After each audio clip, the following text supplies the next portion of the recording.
Why, hello and welcome everybody. It is Pohx again. So today in this video, I'm going to go ahead and quickly kind of recap what what I'm going to go ahead and play in the 2-week race.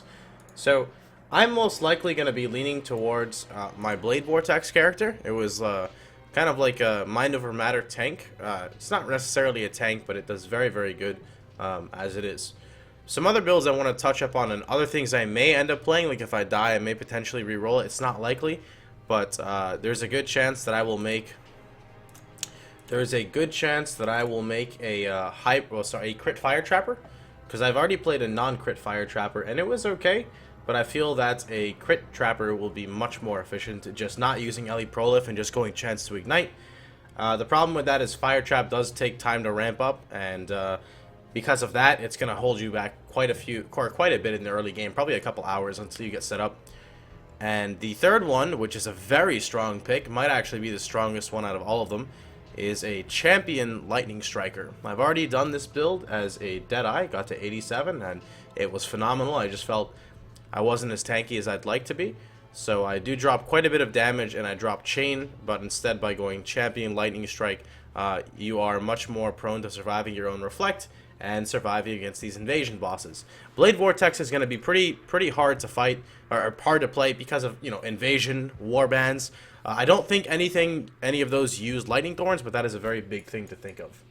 So the way this character works is it's pretty well designed, I thought. It doesn't require much uniques.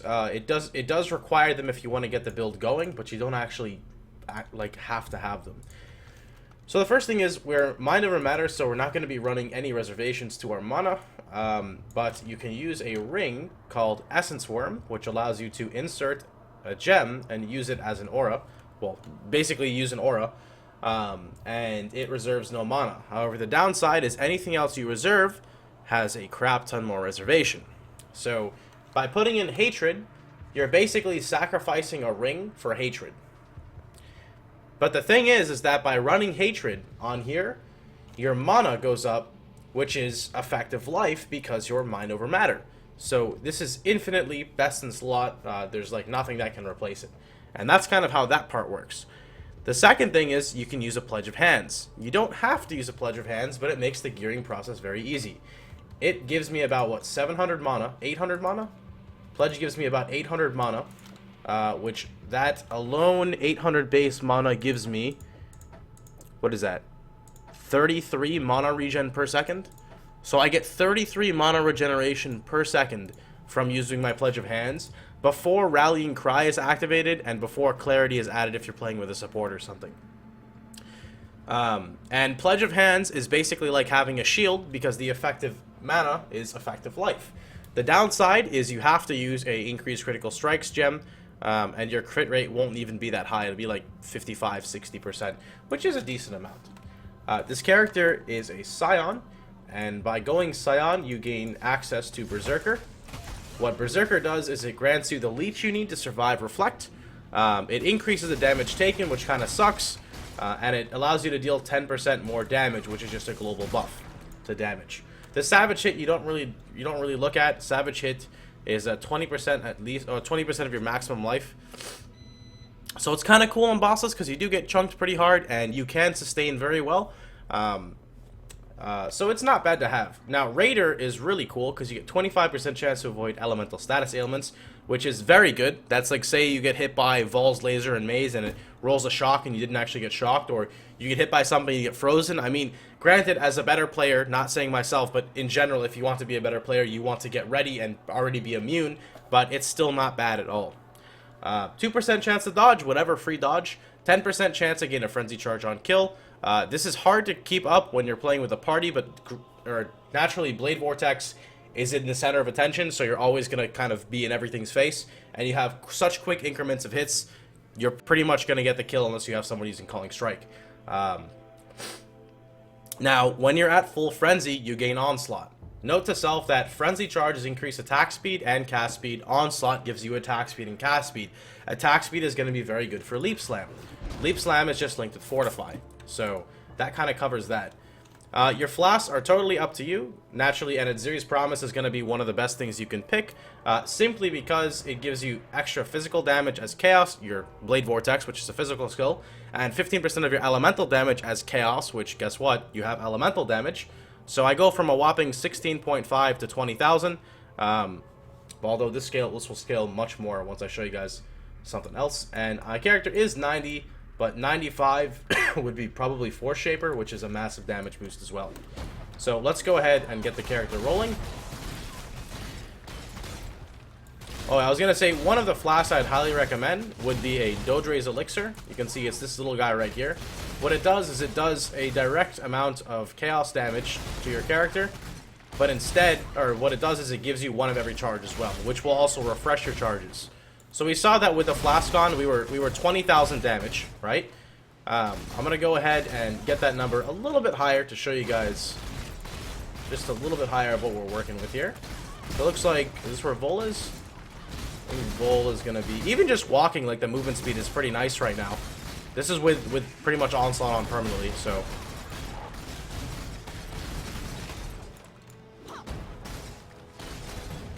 Again, this is your dried lake farm, so nothing too crazy.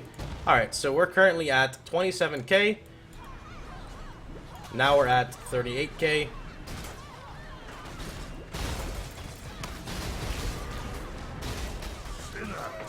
And that's pretty much the Vol fight. God damn it, Oscar, like, what did you just do? Oscar just, like, fucking booked it. Alright, so that's pretty much the character. Again, it is a pretty tanky character, and one of the things I really like about it, though, is that, one, you can get 4 to 5 from your Leap Slam, but two, you can see that when you take damage, it's going to your mana.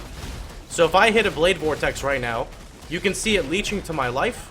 My mana also goes up. The cool part about that is you can see if you cannot sustain the fight.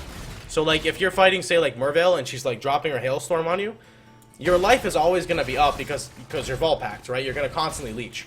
But your mana is not on Vol-Packed, which is kind of cool because if your mana keeps going down, but your health is staying full, you know that you need to back away because you're not out leeching it.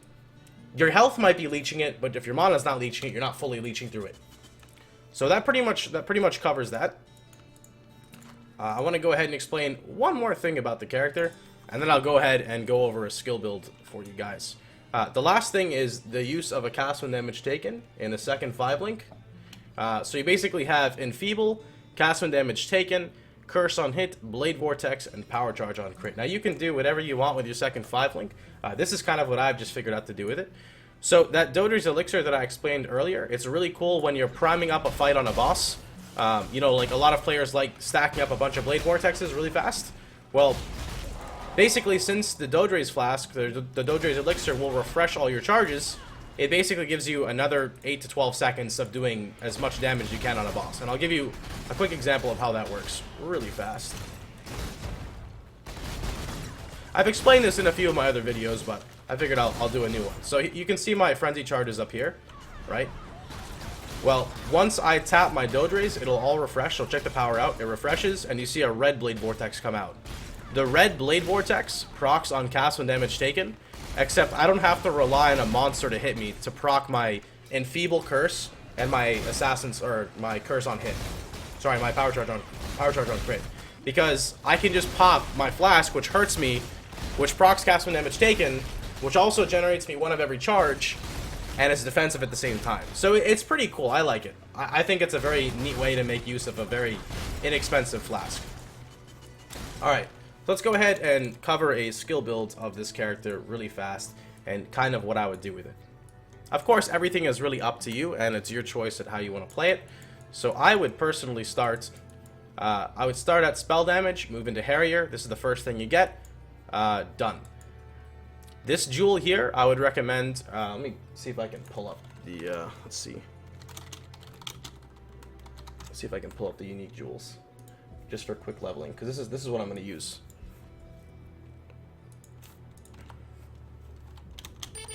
Alright, so you have Survival Instincts and Survival Secrets.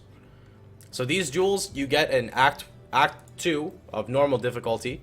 3 mana regen per second and 10% increased elemental damage is really good for Blade Vortex. And 20 dex and 6 to all res is also very good because Scion doesn't get much dex at the beginning until your first Ascendancy. So these kind of complement each other very well. And I'd recommend using both of them at the start. So what you want to do is you want to pop out first to Harrier, grab this, grab your jewel. I would come out through the mana and grab the AoE as well. You could go more YOLO, if you don't want to go as YOLO, get the life regen, it doesn't really matter. You'll respec it later on when you go Mind Over Matter. Grab your skill effect duration, come all the way up, grab your AoE from Templar, move in, grab your crit, grab your AoE from Witch, and then you get your life. So your life here, you have life here, obviously you get Discipline and Training, move down and get your Constitution. You're going to need dex requirements, so make sure you get as much dex as possible as well. You can move across and grab this as well. This is actually more efficient to grab than 3 of these nodes. I just don't really need the resistance for anything. I typically don't even touch Volpact until Cruel when you get your Berserker. Because once you get your Damage Leech, it's pretty good to go Volpact. Because you're going to need dex at some point anyway, and you're transitioning crit. So then you go Volpact, and then you just fill in the rest of the tree. And that's pretty much it. You just move through, and it's your choice. If you want life, you grab the life. If you don't want life, you want damage, then you get the damage. It's pretty simple. Your leveling links is all over the place. If you have a Tabula, I would recommend like Blade Vortex, all 3 of the added. So added fire, added cold, added lightning, and then elemental focus, and then you can use either increased crit or controlled destruction. Because in the beginning levels, you're not critting much, so elemental focus kind of goes with it because you don't need to ignite anything. You're probably not going to shock anything. If you do shock, it's for like a second anyway, and freezing doesn't matter. You're in a normal difficulty. For a 4-link, it kind of changes all over the place again. You kind of just have to play around with your links. So just check between the added gems, controlled destruction, elemental focus, and kind of make do with what you like. A lot of people like running increased duration. I prefer it as like a 6-link. That's what I would do with my pledge, because right now I am running controlled destruction, increased crit, blade vortex, physical to lightning, and added fire. Physical to lightning, I think, is a good addition. I know a lot of people say they don't like it. I think it's actually really, really good because it hybrids your damage and gives you a little bit of shock on the white monsters. But the reason why that's important is you're always going to be critting with, 10 vortexes out. You crit a white mob, it gets shocked, it amplifies the freeze. You're pretty much immune to porcupines. So I mean, it's a pretty nice thing. I like it. And then of course, like I said, 6-link would be increased duration. So that pretty much sums up this character. Again, if you guys want information on my builds, just go on the website, go to twitch.tv/Pohx and type !profile, and you can see every single one of my characters and all their gear and their skill builds there as well. So that'll pretty much cover it. I'll link you guys, or I can show you guys a little bit of the other trees I was talking about. They're not finalized, they're just kind of like, I played with them in my off time. So this would be the Lightning Strike character, which I can link towards the end. Again, if you want to do this as a Deadeye for more damage, you could. You just put this 1 point here, and you remove the 2 points over here. So this would be the Champion Lightning Striker. And then I do believe we have the Crit Fire Trapper, which would look like this.